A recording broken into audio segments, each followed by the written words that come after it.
Body centre cubic unit cell, অর্থাৎ সংক্ষেপে হচ্ছে BCC, body centre cubic unit cell, সংক্ষেপে হচ্ছে BCC, body centre cubic unit cell. এবার বডি সেন্টার মানে কি, মন দিয়ে শুনবেন। বডি সেন্টার মানে ওয়ান সেকেন্ড একটা non primitive unit cell. Body centre মানে body centre cubic unit cell মানে ওয়ান সেকেন্ড একটা non primitive unit cell. Non primitive unit cell কেন আমি বলছি, কারণ বডি সেন্টার কিউবিক ইউনিট সেলের ক্ষেত্রে একটা কিউবের 8টা কর্নারে যেমন 8টা অ্যাটম থাকার কথা, যেমন 8টা অ্যাটম আছে, অ্যালং উইথ ওই কিউবটার বডির মাঝখানে মানে বডিটার একদম সেন্টারে একটা গোটা অ্যাটম বসে আছে। কেমন, জাস্ট একটু ইমাজিন কর, ধর মনে কর এইটুকু অংশ হচ্ছে একটা কিউবিক ইউনিট সেল। 8টা কর্নারে যে 8টা অ্যাটম ছিল সেই 8টা অ্যাটম অ্যাজ ইট ইজ রয়েছে, তার সঙ্গে এই কিউবটার একদম মাঝখানে মানে ভেতরে গোটা একটা অ্যাটম বসে আছে। এটাকে আমরা বলছি হচ্ছে body centre cubic unit cell, সংক্ষেপে বলা হচ্ছে বিসিসি। ক্লিয়ার? এবারে ধরে নে, আচ্ছা তার আগে টোটাল নাম্বার অফ অ্যাটম তাহলে কি হবে, total atoms in a BCC unit cell, total number of atom in a BCC unit cell মানে দেহকেন্দ্রিক ঘনকাকার একক কোষের ক্ষেত্রে টোটাল নাম্বার অফ অ্যাটম কত হবে, 2। কিভাবে 2 হচ্ছে, 1-এর 8 করে তো থাকে কর্নারে, তাহলে 1-এর 8 করে 8টা কর্নারে তো রয়েছেই, আর বডির ভেতরে যে অ্যাটমটা রয়েছে সেটা তো আর কেউ শেয়ার করেনি, সেটা তো ওই কিউবের ভেতরেই রয়েছে। তাহলে টোটাল নাম্বার অফ অ্যাটম নিয়ে কত দাঁড়ালো, 2। বডি সেন্টার কিউবিক ইউনিট সেলের ভেতরে টোটাল নাম্বার অফ অ্যাটম কত হয়ে গেল, 2। এবারে যদি আমরা ছবিটা দেখাই, সবাই একটু মন দিয়ে ছবিটা দেখবেন।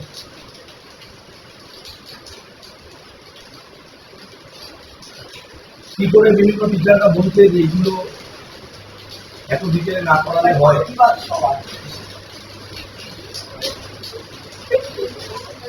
আচ্ছা দেখ, তাহলে এবারে body centre cubic unit cell মানে অ্যাকচুয়ালি কি,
আচ্ছা এবারে এই যে ছবিটা ড্র করলাম, এখানে এই পোরশন গুলো হচ্ছে কর্নারের অ্যাটম, যেটা রেড দিয়ে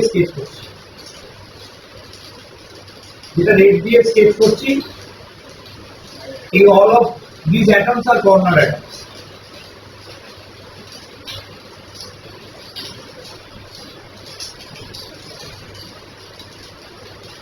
এগুলো হচ্ছে কর্নারের অ্যাটম, আর মাঝের যে অ্যাটমটা রয়েছে যেটা বডির মাঝখানে গোটাটা রয়েছে সেটা হচ্ছে স্কেচ করিনি, এটা হচ্ছে এই বডি সেল। তাহলে এই অ্যাটমটা স্ট্রাকচারের ভেতরে গোটাটা রয়েছে একটা, আর এই প্রত্যেকটা কর্নারের অ্যাটম গুলো কত করে রয়েছে, 1-8 করে রয়েছে। এরকম করে 8টা কর্নার দিয়ে টোটাল নাম্বার অফ অ্যাটম হয়ে গেল 2। দুটো অ্যাটম আছে। এবার ওরা কিভাবে connected, the most important part, relation between A and R. আমরা তো জানি এই ডিসটেন্সটা হচ্ছে edge of the unit cell, edge length of the cubic unit cell, যেটা হচ্ছে আমাদের এ, আর অ্যাটম গুলো রেডিয়াস হচ্ছে আর। এবার ওরা কানেক্টেড কিভাবে, এক্স্যাক্টলি। এবারে ওদের কানেকশনটা কিভাবে আছে দেখ, এই কোণার সাথে এই কর্নার, মানে এই কর্নারটা এই কর্নারের সাথে কানেক্টেড। জাস্ট একটু ইমাজিন কর, ধর ঘরের মাঝখানে এই জায়গায় একটা বড় অ্যাটম রয়েছে, এই অ্যাটমটা কানেক্টেড থাকবে কোথায়, ওই কর্নারের সাথে, মাঝের অ্যাটমটা, আবার মাঝের অ্যাটমটার সাথে এই কর্নার, আবার এই অ্যাটমটার সাথে ওই কর্নারের অ্যাটমটা কানেক্টেড থাকবে। তার সাথে থাকবে এই কর্নার অ্যাটম। তার মানে একটা ঘরের মানে একটা কিউবের কর্ণ বরাবর একটা কিউবের diagonal wise they are connected.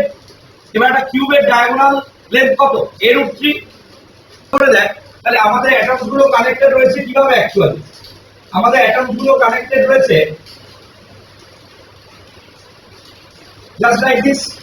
এবং এটা যদি আমাদের আর হয়, এই মাঝের অ্যাটমটার ক্ষেত্রে পুরোটা যদি আমাদের 2r হয় আর এই শেষেরটা যদি r হয়, তাহলে আমরা বলতে পারি 4r ইজ ইকুয়াল টু √3। এখানে √3টা কি? ঘনকের কর্ণ, ডায়াগোনাল অফ এ কিউব, যেটা বরাবর অ্যাটমস গুলো এক্ষেত্রে কানেক্টেড।